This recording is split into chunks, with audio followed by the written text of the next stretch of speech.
చిల్లి గవ్వ లేకుండా రోడ్డు మీద పడిన ఆ కళ్యాణ్ వదిలేయి. ఆ కళ్యాణ్ కంటే మించిన వాడిని నీకు మొగుడిగా తీసుకొస్తాను అంటాడు శ్రేయ తండ్రి ధర్మారావు.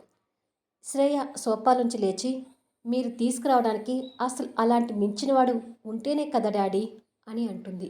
ఓహో, ఆ కళ్యాణ్ అంత గొప్పవాడా అని అడుగుతాడు ధర్మారావు వ్యంగ్యంగా.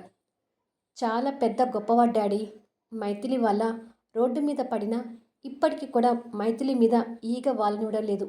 నిజం చెప్పాలంటే ఈరోజు కళ్యాణ్ నాకు ఇంకా బాగా నచ్చాడు డాడీ. ఆ మైథిలి స్థానంలో నేను ఎందుకు లేనా అని ఏడుపు వస్తుంది. నేనే కాదు డాడీ, అమెరికాలో చదువుకునేటప్పుడు కళ్యాణ్ అంటే పడి చచ్చే ఎంతోమంది అమ్మాయిని చూశాను.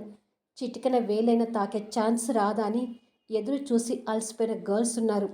ఆ మైథిలి కంటే అందమైన అమ్మాయిలకు కూడా కళ్యాణ్ చలించలేదంటే అతను ఏంటో అక్కడే అర్థమవుతుంది. అందుకే నాలాంటి వారికి కళ్యాణ్ అంటే అంత పిచ్చి. మీరు డబ్బు లేని కళ్యాణ్ని చూస్తున్నారు, కానీ నేను డబ్బు కంటే విలువైన కళ్యాణ్ క్యారెక్టర్ని చూస్తున్నాను. కళ్యాణ్ బంగారం కాదు డాడీ, వజ్రం కంటే ఇంకేదైనా విలువైనది ఉంటే చెప్పండి. అంతకు మించింది కళ్యాణ్ క్యారెక్టర్ అంటే.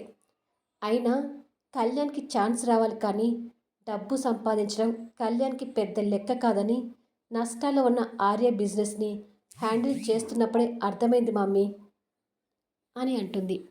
ప్రోమో ఎలా ఉంది అనేది కామెంట్స్లో తెలియచేయండి.